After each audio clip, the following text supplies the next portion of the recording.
Quero convidá-los a abrir sua Bíblia comigo, 1 Coríntios, capítulo 10.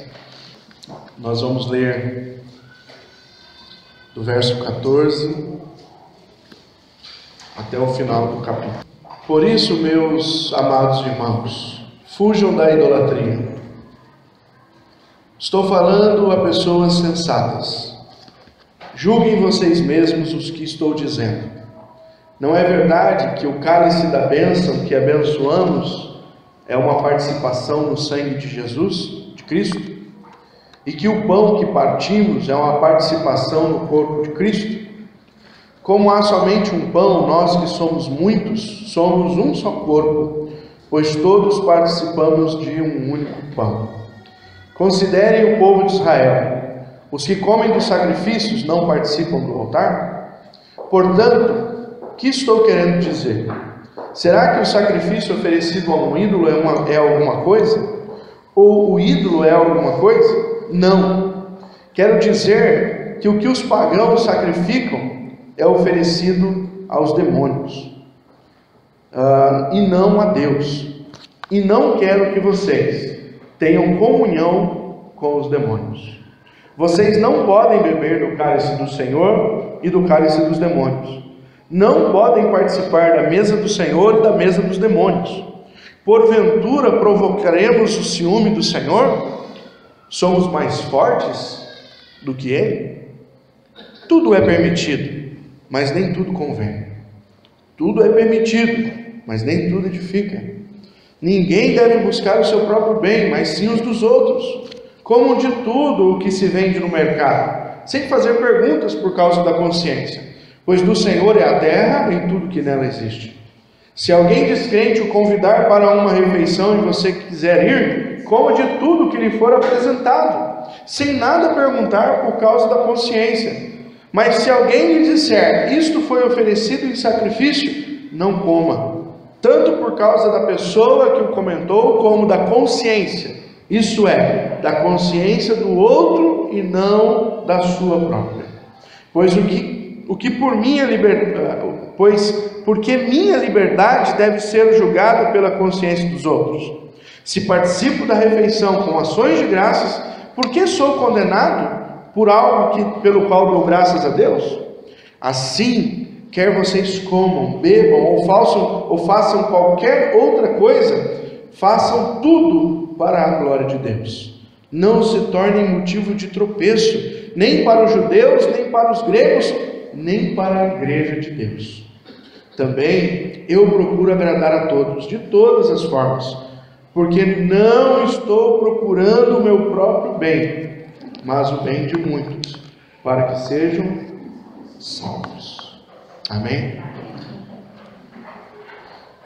Se nós pudéssemos dar 3 sentenças para esse grande texto que lemos aqui neste momento, eu tentei definir assim: longe da idolatria, longe da libertinagem e perto de Cristo. É isso que Paulo está tentando dizer para nós. Então, baseado nesse texto hoje, eu queria conversar um pouco com vocês sobre vivendo de acordo com os mandamentos.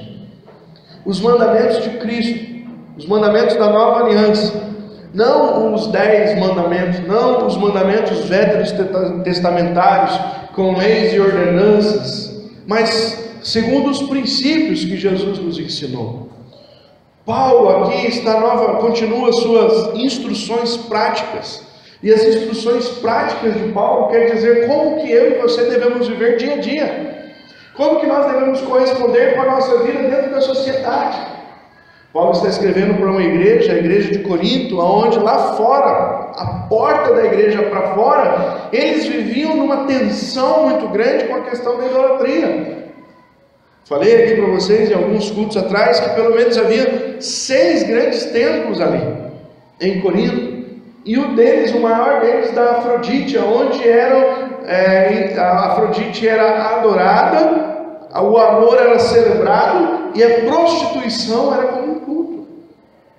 Então os cristãos estão vivendo dentro de um contexto onde eles estão passando por provações todo dia, por causa de enfrentar a idolatria. E aí parece que alguns cristãos estavam vivendo de acordo com os dogmas e costumes da sociedade. Porque uma sociedade que está envolvida na idolatria, essa idolatria começa a passar como algo próprio da sociedade. Ela não é uma coisa só de um grupo, ela vai permeando na sociedade. Vou dar um exemplo claro disso. Na Índia. A Índia é um dos países mais politeístas que vocês conhecem. Há milhões e milhões de deuses. Alguém aqui gosta de rato? Ninguém? Ninguém. Vocês não podem ir para a Índia. Não, pelo menos no templo dos ratos. Na Índia tem um templo dos ratos. Eu não sei quantos já viram isso na televisão. Eles vão lá oferecer comida para os ratos. Os ratos são donos do templo. Os ratos, segundo eles, são partículas da divindade, precisam ser adorados. Os deuses dos indianos têm uma parcela de rato, tem uma parcela de monstros, de coisas, de afeições bizarras. E isso não é um costume só de uma localidade. Toda a Índia respira o hinduísmo, respira isso. Deus é o ser maior da onde todas as coisas foram feitas. Todas as coisas vão voltar para o Deus Brahma, o Deus grandão deles lá, o maioral.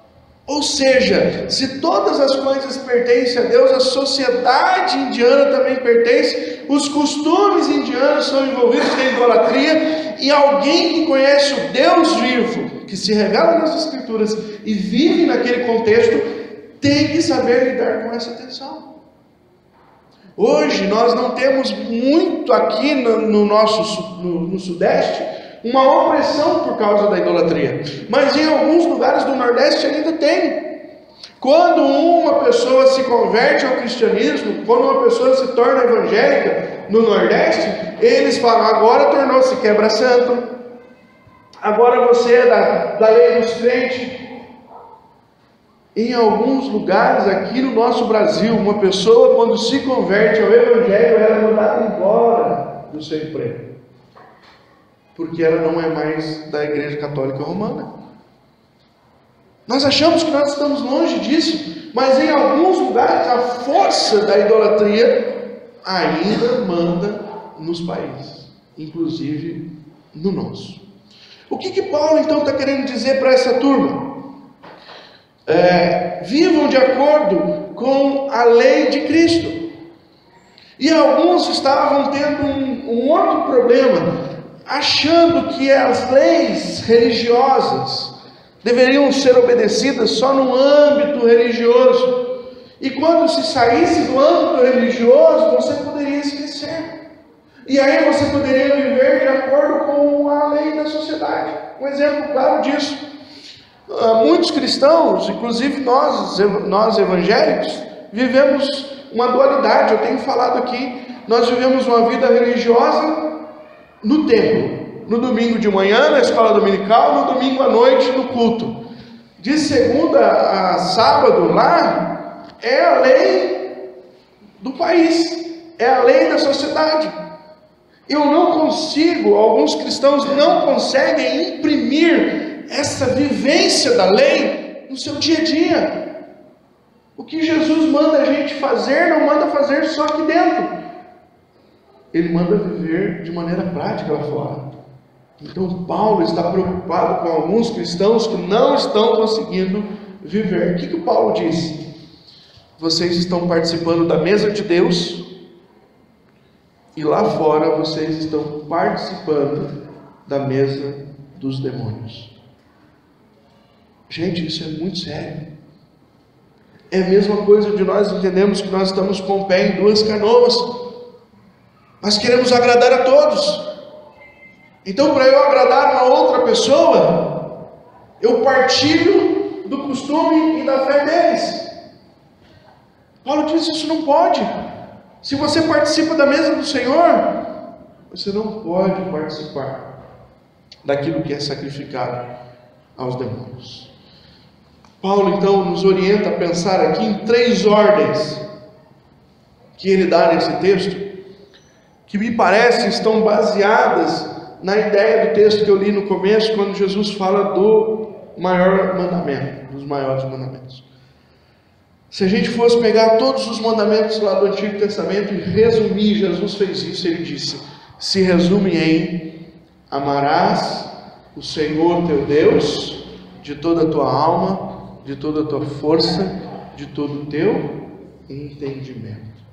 E amarás o teu próximo como a ti mesmo. Disto depende toda a lei e todos os profetas.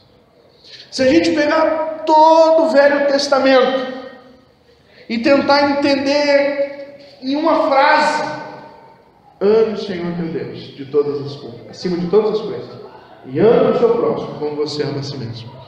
É isso que Jesus disse. Ele está transformando esse monte de lei em vida. Como é que eu vivo isso? Como é que eu ponho em prática no meu dia a dia? Na segunda-feira, amanhã, eu vou lá para o meu escritório, eu vou lá para a escola, eu vou para a rua, eu vou ter contato com pessoas, eu vou na feira, eu vou em ambientes. Como eu vivo segundo os propósitos de Deus? Nós precisamos começar a entender que o Evangelho que Jesus nos deu não foi para formar em nós só mentes brilhantes, mudar a minha cabeça, mudar a minha maneira de pensar, mudar a minha maneira de ver o mundo. Deus quer nos transformar em luz e sal dessa terra, aonde aquilo que transforma a nossa mente também tem poder para transformar os nossos atos, tem poder para nos fazer com que a gente faça diferença aonde nós estamos. Paulo disse: irmãos, vocês não podem viver aí em Corinto servindo ao Senhor e servindo aos demônios, andando com Deus e andando com a idolatria. Jesus certa vez disse: vocês não podem servir a dois senhores, vocês precisam escolher a quem servir. Josué disse, quando foi entrar na terra prometida: escolham vocês, eu já fiz a minha escolha, eu e minha casa serviremos ao Senhor. A ideia do texto é essa. E quais são as três ordens que nos ajudam aqui? Primeiro está no versículo 14, quando o apóstolo Paulo começa a explanação sobre as festas idólatras. Ele diz: por isso, irmão, corre, foge da idolatria. A ideia aqui, irmãos, é não parar. A ideia aqui é ir do outro lado. A ideia aqui talvez seja o mesmo texto de José lá com Potifar. Quando a Potifar pegou e agarrou José de ser bonitinho. Se José para pensar que ele é bonitinho, já era. Então, corre. Tem pecado que você só vence se você, correr. Paulo está dizendo aqui para nós: fuja da idolatria. Qual é o primeiro mandamento? Amarás o Senhor teu Deus de todo o teu coração, de toda a tua alma, de toda a tua. Se você ama qualquer outra coisa acima do Senhor, você é um idólatra. Paulo está querendo dizer aqui para os nossos irmãos: não vamos ficar só no blá blá blá. Não vamos ficar só dizendo que nós amamos a Deus, que nós cantamos hinos bonitos a Ele, mas vamos ver na prática que nós amamos a Deus. Como que eu posso fazer, como é que eu posso dizer às pessoas na prática que eu estou amando a Deus? Como é que o Corinto lá, o corintiano, né? O irmão lá de Corinto, como é que ele podia sair lá fora e as pessoas poderiam dizer para ele: aqui está uma pessoa que ama realmente esse Deus que ele serve, que ele não está envolvido com outras coisas. A pressão para participar da idolatria era muito forte, muito forte. Eu disse aqui, e Paulo escreve lá em 1 Coríntios 6, que a gente conversou, falando sobre como era difícil, porque toda a carne que era vendida no açougue ali, aqui, era proveniente muitas vezes desses cultos. Como é que a pessoa ia saber se ela estava comendo uma carne sacrificada ou se ela não estava comendo a carne sacrificada? Paulo diz: todo o ambiente é opressor, mas nem por isso nos dá o direito de nos envolver com o pecado. Irmãos, hoje no século 21 nós vivemos muitos lugares onde nos oprimem, onde o pecado, como diz a Bíblia, tenazmente nos assedia, está correndo em volta da gente, está tentando nos amarrar a ele. O que a gente faz? Simplesmente cede?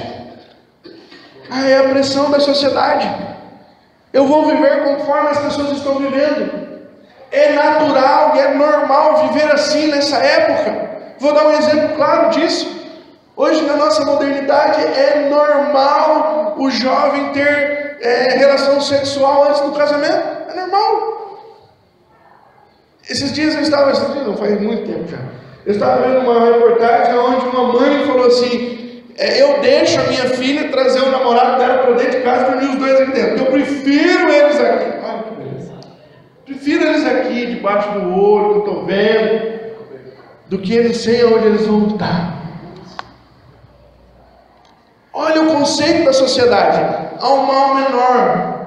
O que a palavra de Deus diz para nós? O que a palavra de Deus ensina sobre isso? Que o homem e a mulher não podem ter relação sexual antes de se casarem. Estão ferindo a lei de Deus. Pastor, mas no século 21 a igreja vai ficar careta se falar isso, ninguém vai vir para a igreja. Não tem problema, irmão. É preferível uma igreja vazia do que uma igreja cheia de gente que come da mesa do Senhor e da mesa do demônio. É preferível. É preferível, irmão, você ser encontrado naquele dia com 5 fiéis do que no meio de 1000 que estão se dobrando diante de Deus e diante de Baal. É preferível. Qual é o conceito de teologia que nós temos?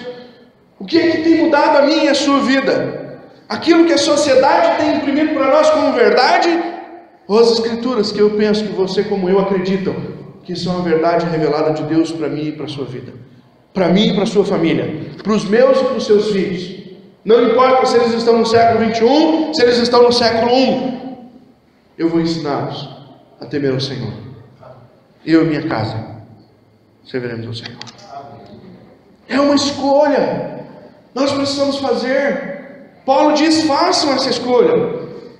Paulo diz: olha, eu peço que vocês julguem. Ele diz: eu estou falando com pessoas sensatas. Julguem. Então ele pega um exemplo de 3 sacrifícios. Ele pega um exemplo do sacrifício de Israel e ele diz: quando Israel sacrificava, quem sacrificava lá participava do sacrifício. Por quê? Rapidamente, eu não sei se vocês sabem como era o sacrifício, mas alguém levava lá um animalzinho para ser sacrificado em favor dos seus pecados. Ele não dava lá para o sacerdote, virava as costas e ia embora. Não. Ele ia lá, colocava a mão na cabeça do bicho que ele trouxe e ele confessava os pecados, dizendo na frente do sacerdote: eu trouxe esse bode aqui para morrer, porque eu não consigo deixar de ser mentiroso. Sou mentiroso, eu sou fofoqueiro, eu sou isso, eu sou aquilo outro, eu preciso de perdão, eu preciso de graça, eu preciso ser restaurado. Quando ele tirava a mão, a ideia era que todos os pecados tinham sido transferidos para aquele animal. E aquele animal ia sofrer a pena do pecado. Qual é a pena do pecado? O salário do pecado é a morte. Quando Paulo diz: olha, pensem que quem fazia sacrifício lá em Israel participava.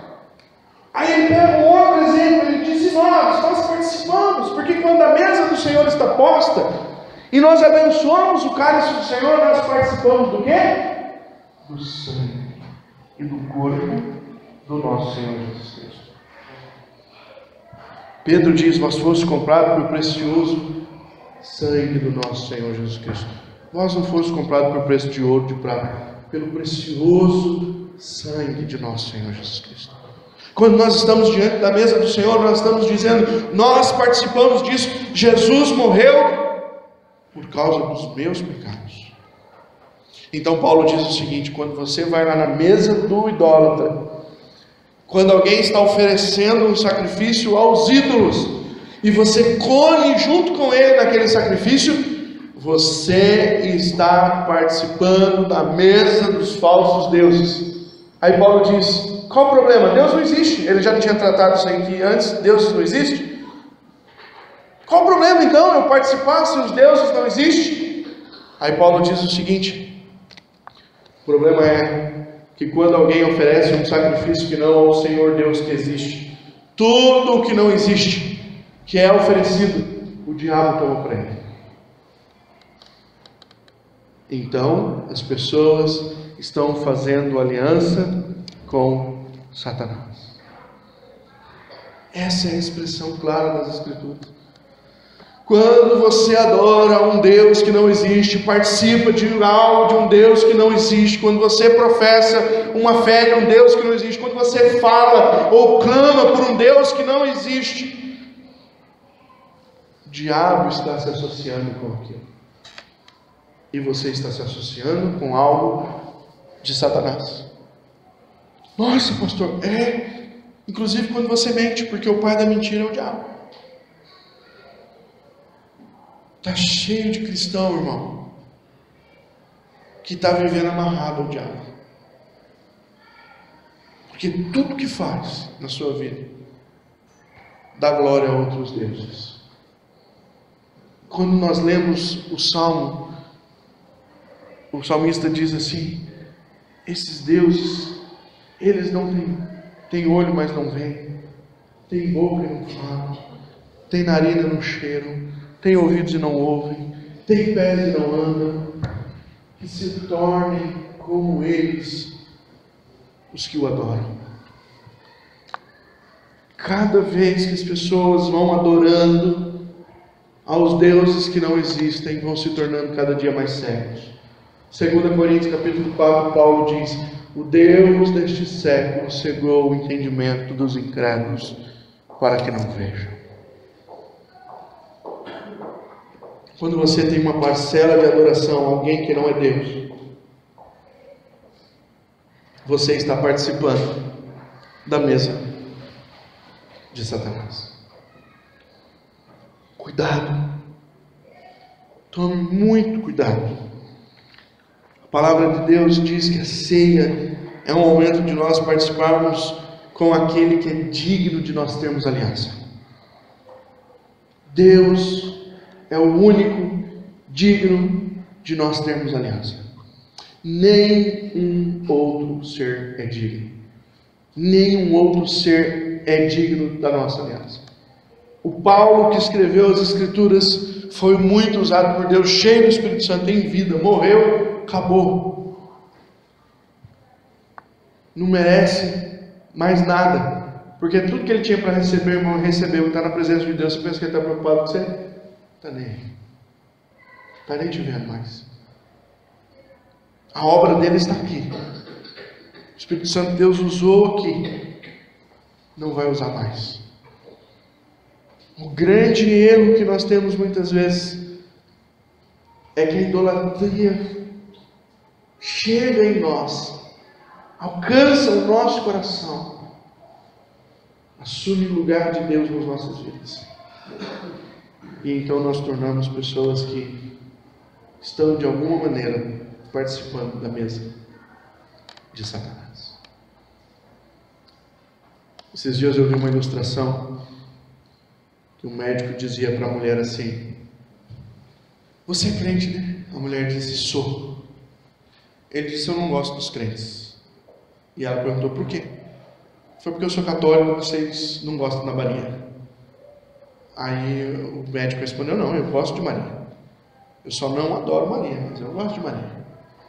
Ela falou: mas por que você não adora Maria? Você devia adorar Maria, ela é mãe de Deus, ela é mãe de Jesus. E a mulher respondeu para ele: doutor, deixa eu fazer uma pergunta para o senhor. Se eu viesse numa consulta, se o senhor não estivesse aqui, mas sua mãe estivesse, eu poderia falar com ela sobre a minha doença? O doutor disse: não, claro que não. Eu falei: por que não, doutor? Ela não é formada em medicina, ela não ia saber te ajudar. Então, doutor, nós não adoramos Maria, porque ela não fez nada por nós. Quem fez foi seu filho Jesus. Nós temos respeito à imagem, à figura bíblica de Maria, mas não a adoramos, porque quem adora é idólatra. Quem adora Pedro, quem adora João, quem adora Maria, se eu morrer e vocês me adorarem, vocês são idólatras. Nenhum ser humano vivo é digno de adoração, a não ser Jesus Cristo. Se você é idólatra, você participa da mesa do diabo. É um engano de Satanás. Então, queridos, muito cuidado. E tem gente que para fazer média recebe. Uma vez eu me lembro que uma irmã foi fazer não sei o que e deram uma imagem para ela, ela recebeu. Eu disse para ela: você não receba. Ah, mas eu ia fazer um desagravo. Sim, nós fomos chamados para fazer desagravo às vezes para as pessoas, para elas saberem a verdade. Não amarre fitinha de santo, de santa, de bonfim, de trifim. É sacrifício a ídolo. E o que está por trás daquilo lá? Como ídolo não existe, Satanás se apropria. E quando nós estamos participando disso, nós estamos participando da mesa de Satanás. O diabo faz com que a gente enxergue de maneira errada, para nos abocanhar. Lembra que está escrito em 1 Pedro 5: diabo, vosso adversário, anda em derredor, rugindo como um leão, procurando a quem devorar. Fuja da idolatria. Idolatria não se brinca com ela. Idolatria se corre dela. É por isso que quando Paulo pregou a palavra se eu não me engano foi em Tessalônica ou em Filipenses, eles vieram depois de ouvirem a mensagem com livros de magia e fizeram uma grande queima, porque eles entenderam que tudo que estava ali era contra os princípios elementares da palavra de Deus. De novo, o que está conduzindo a tua vida? Se não é a palavra de Deus, você torna-se facilmente um idólatra. Paulo é duro com a igreja, mas a igreja de Corinto precisava aprender sobre isso. E nós também. Segunda ordem, irmãos, rapidamente.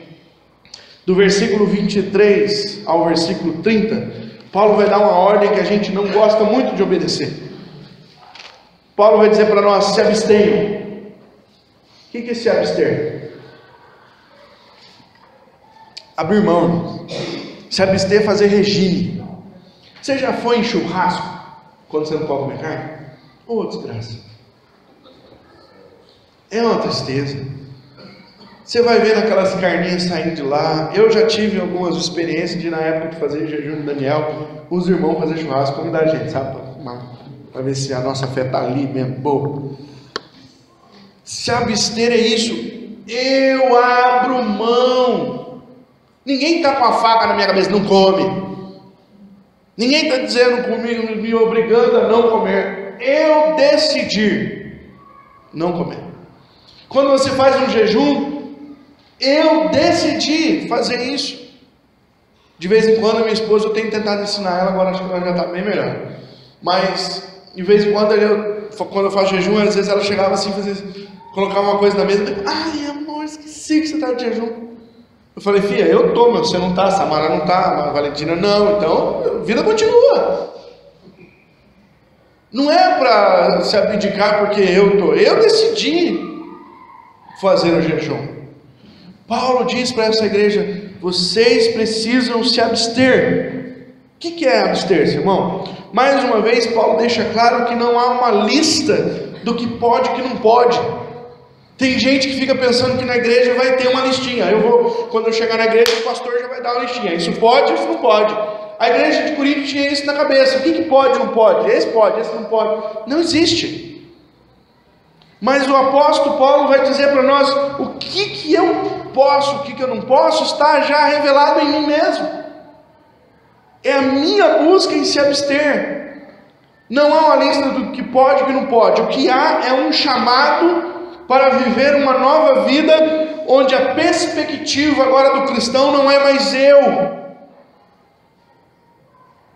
Não é mais, não existe. Eu morri. Quem vive em mim? Cristo. E se eu morri, eu preciso agora olhar para fora. O egoísmo é a grande desgraça que nós temos. Que nós temos que lidar com ele todos os dias. Nós somos egoístas. Se tiver uma bolacha só no pacote, vai um monte correndo para pegar. É assim. Não tem esse negócio, não, irmão, vai você que só tem uma. Não, vamos rachar esse negócio aí. Senão eu chego primeiro. Nós vivemos, nós queremos primeiro ser saciados, nós não queremos saciar os outros. Paulo começa com uma expressão interessante, ele diz: tudo é permitido. Tudo. Se você for a um restaurante lá e você for comer e alguém falar: para você, isso aqui é uma carne que foi sacrificada ao preto velho. Paulo diz: é permitido você comer, não é proibido. Mas ele usa duas coisinhas para nos ensinar. Tudo é permitido, mas nem tudo convém, e nem tudo edifica. Como é a minha vida agora? Qual é a leitura minha agora? Na hora de fazer escolhas, qual é a leitura minha agora? Na hora de assumir posições, na hora de agir como um cristão. Peraí, isso pode, mas convém? Isso pode, mas edifica? Eu não sou restringido por uma lei do pode que não pode, eu sou restringido por uma lei de percepção.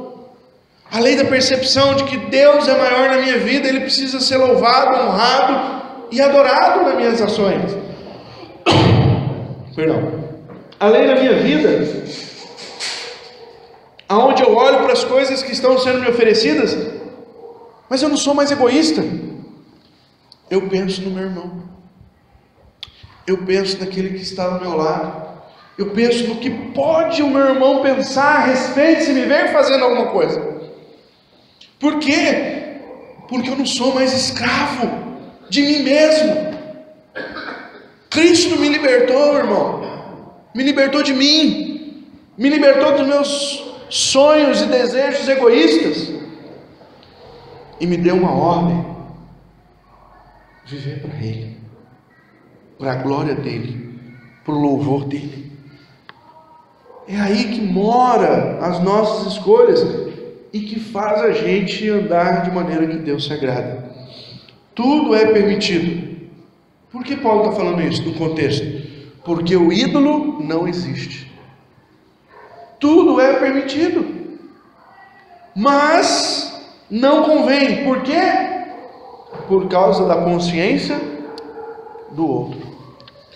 Queridos irmãos, eu não sei quantos têm lido ali a Bíblia diariamente, pelo menos tentado ler várias vezes.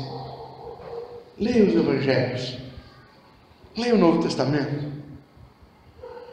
aprenda com Cristo. Quantas vezes Cristo pensou mais nele do que nos outros? Será que isso não quer dizer alguma coisa para nós? Quantas expressões na Bíblia você vai achar uns aos outros? Quantas vezes a Bíblia vai dizer para você ter em maior honra o outro do que você? Quantas vezes? O grande problema nosso é que nós insistimos em olhar para aquilo que eu quero. Eu quero isso da minha vida. Eu quero fazer isso. Eu quero agir dessa maneira. Eu quero. Eu tenho tido uma percepção, irmãos, e eu acho que ela é verdadeira, que muitos cristãos esqueceram de morrer quando se encontraram com Jesus. E nós precisamos morrer. O eu não pode mais existir. Por isso Jesus disse: se abstenha. Se imagina Jesus no Getsemane, se ele insistisse em ouvir o desejo do coração dele. O que Jesus disse?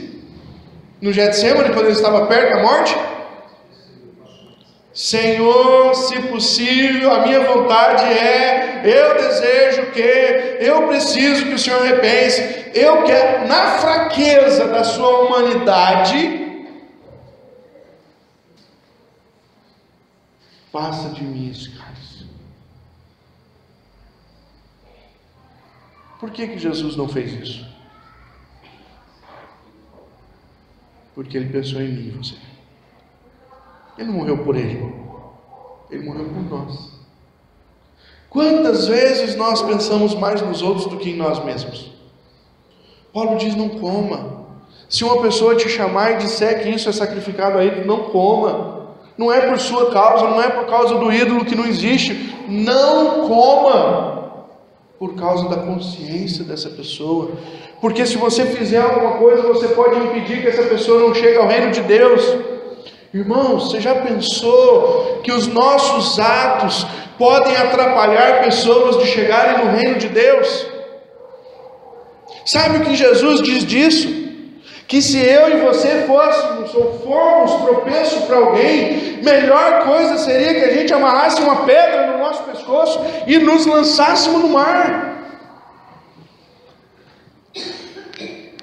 Por que Jesus está falando isso? Porque Ele quer despertar em nós a ideia de que nós precisamos viver para os outros e não para nós mesmos. Paulo diz: esse povo é permitido, mas não edifica, pois não leva em consideração o amor ao outro. Ah, mas eu quero fazer, a minha consciência é livre, pastor, para fazer isso. Eu não tenho nenhum problema. Você pode não ter nenhum problema, mas e o teu irmão? Eu já peguei alguns irmãos aqui que, não, eu tomo um gorozinho de vez em quando, pastor, eu não tenho problema com isso, eu sei me dominar. Sei me dominar. Tomo só um pouquinho aqui, um pouquinho ali. Só que ele toma um pouquinho aqui, um pouquinho ali, tira foto para o Facebook, ele toma no bar, ele toma no boteco, ele toma não sei aonde. Sabe o que ele está fazendo? Ele está sendo escândalo para aquele que não conhece essa liberdade que ele tem. Ele está sendo escândalo. Ele está sendo uma pedra de tropeço. Era muito melhor que ao invés de ele tomar um chope num lugar aberto que todo mundo possa ver, pegar uma pedra, amarrar no seu pescoço e se jogar no rio. Mas você não pode existir mais. Morra. Jesus nos convidou para morrer. E se nós quisermos continuar vivendo a nossa vida, nós não vamos viver a vida dele para nós. E a sua vida é uma vida sem salvação.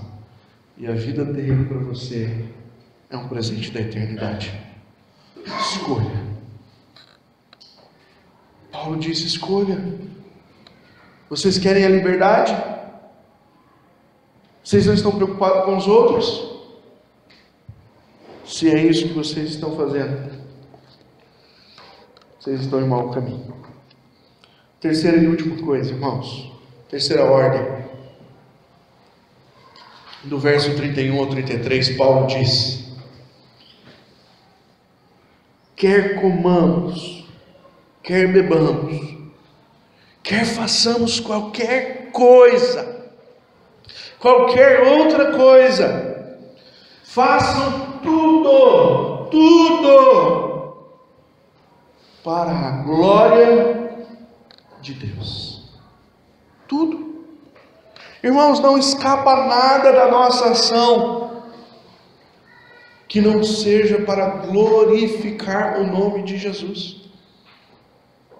Paulo mais uma vez aproveita uma dúvida desse povo aqui, os coríntios, para ensinar algo maior.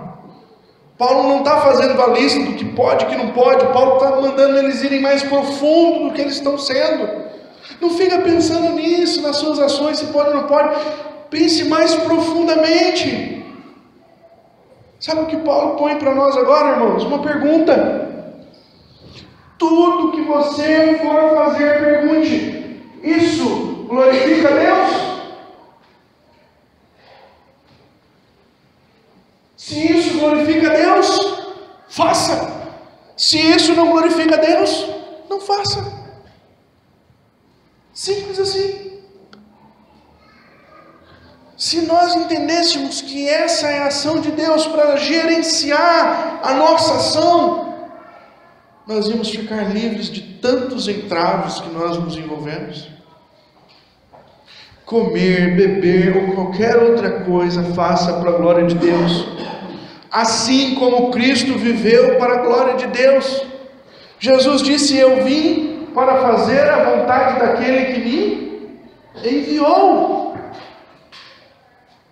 A vida de Jesus tinha um objetivo: que Deus seja glorificado com seus atos. Tudo que você fizer, faça para que Deus seja glorificado.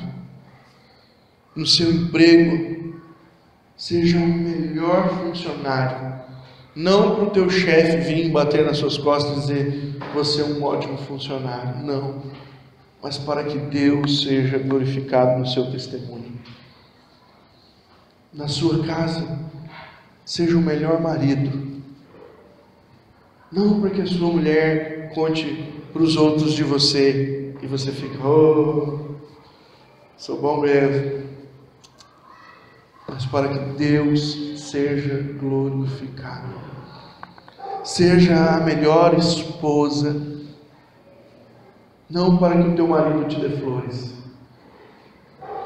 mas para que Deus seja glorificado na sua vida. Seja o melhor aluno, não para que o professor te dê nota 10, se bom que isso é bom também, mas para que Deus seja glorificado através da sua vida. O que eu vou fazer glorifica a Deus? Faça. Não glorifica a Deus? Não faça. Se você tiver isso como um termômetro na sua vida, irmãos, você vai deixar de perguntar muita coisa para os outros para saber se isso é vontade ou não é vontade de Deus para a sua vida. Tem crente que fala: pastor, eu queria saber se é da vontade de Deus que eu... Pera aí, irmão, faz uma perguntinha: isso glorifica o Senhor? Glorifica. Então é vontade dele. Já está explicado. Não precisa vir um anjo do céu com um letreiro para você ler bem grande, luminoso, piscante: faça isso, faça isso. É a vontade de Deus, porque Deus será glorificado. Se não for glorificado, não faça, porque essa não é, com certeza, a vontade de Deus para a sua vida. Amém? 3 ordens, irmãos, que nós precisamos aprender. Fuja da idolatria. Ame o Senhor, não ame o outro. Ame o Senhor. Ele é o teu Deus. Fuja da idolatria. Segundo lugar, se abstenha. Por quê? Porque o outro é mais importante do que eu mesmo. Por que eu vou abrir mão disso? Por causa do meu irmão. Por que eu vou fazer isso? Por causa do meu irmão. A última bolacha no pacote eu vou dar para o meu irmão. Se abstenha. Por último, irmão, glorifique a Deus.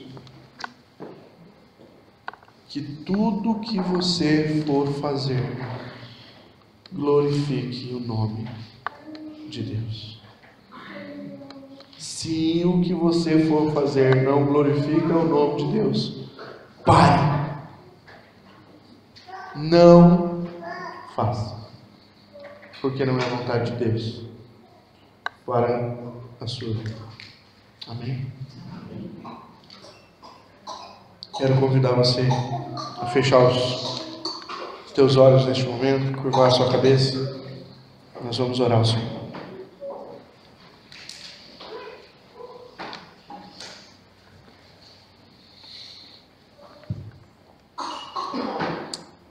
Talvez você está pensando o que você precisa abrir mão hoje. Qual é a idolatria que tem tomado lugar no teu coração? O que é que tem no teu coração que você ama mais do que o Senhor? Se você quer abrir mão de alguma idolatria nessa noite, eu gostaria de convidar você a se confessar nessa noite, diante de Deus. Talvez você entendeu nessa noite que você olha mais para a sua vida do que para a vida do teu irmão. E a palavra de Deus te orienta nessa noite a morrer mais um pouco. E a entender que o teu irmão, ele é maior. Ele merece mais honra. Ele precisa que você o sirva. Talvez você tenha feito coisas que não glorificam o nome de Deus, que você quer se arrepender nessa noite e mudar para fazer tudo o que glorifica o nome do Senhor. Se essa é a vontade do teu coração em alguma dessas áreas,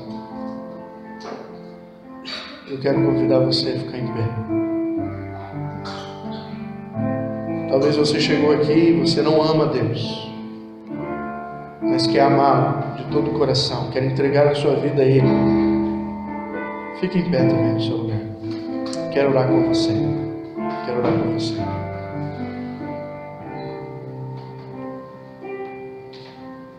Às vezes a idolatria pode não ser um outro santo Deus que tem te assediado, mas às vezes é coisas materiais, sentimentos que você não devia ter, que você tem acima de Deus, prioridades que você deixa de lado Deus e põe outras coisas. Fuja da idolatria. Confesse ao Senhor nessa noite. Pai, em nome de Jesus, nós somos muitas vezes como os irmãos ali em Corinto. Somos idólatras. Muitas vezes o ambiente que nos cerca, Senhor, nos faz olhar mais para outras coisas e amar mais outras coisas que o Senhor. Tem misericórdia de nós.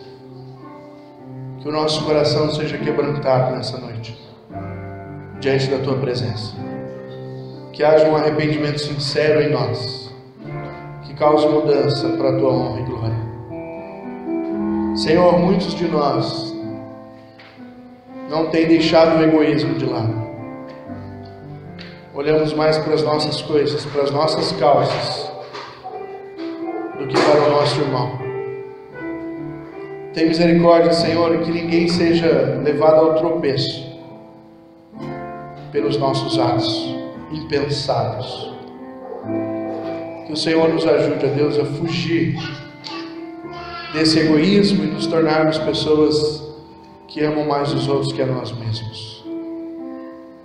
Também nos ensina, Senhor, nesta noite, que a coisa mais importante que podemos fazer é que em tudo o Teu nome seja glorificado. Que as nossas ações sirvam para glorificar o Teu bendito e maravilhoso nome. Senhor, pedimos isso, oramos por isso e agradecemos no nome bendito, poderoso do nosso Senhor Jesus Cristo. Amém. Vamos ficar todos em pé. Nós vamos encerrar o nosso culto nesta noite. agradecendo a Deus, eu vou orar por nós e depois eu vou dar os avisos, tá bom? E depois que eu orar, você pode sentar mais um pouco. Obrigado, Senhor, por este culto. Celebramos o Teu nome, adoramos o Teu nome. Hoje a palavra foi tão desafiadora para nós. Pedimos a ajuda do Teu Espírito para vivermos a Tua palavra. Que o Senhor tenha misericórdia de nós e fortaleça o nosso coração, em nome do Teu Filho Jesus. Que a graça do nosso Senhor Jesus Cristo, que o amor de Deus o Pai, a consolação e o poder do Santo Espírito de Deus seja com todos aqui nesta noite, com toda a igreja de Cristo Jesus reunida sobre a face da terra, até aquele grande, maravilhoso dia em que o Senhor Jesus voltará. Maranata, vem, Senhor Jesus. Amém. Os irmãos podem sentar.